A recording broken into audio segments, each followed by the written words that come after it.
मैंने अपनी औकात को करीब से देखा तो पता चला चंद सांसें हैं और वो भी रब्बिल इज्जत की मोहताज हैं।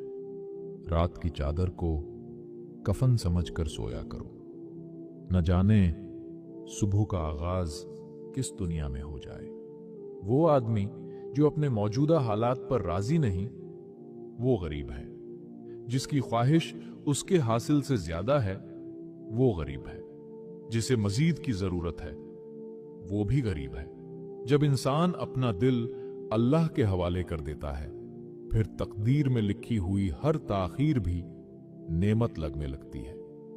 क्योंकि देर तभी होती है जब मिलने वाली चीज कीमती हो।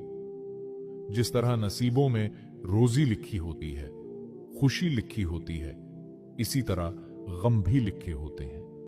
चाहे कोई भी वसीला बने, दिल कुर्बानियां पेश करता है और दिमाग फायदे की तलाश में सरगर्दा रहता है। कुर्बानियां देने वाला बेखौफ रहता है, जबकि मफाद परस्त हमेशा खौफ ज़दा रहता है।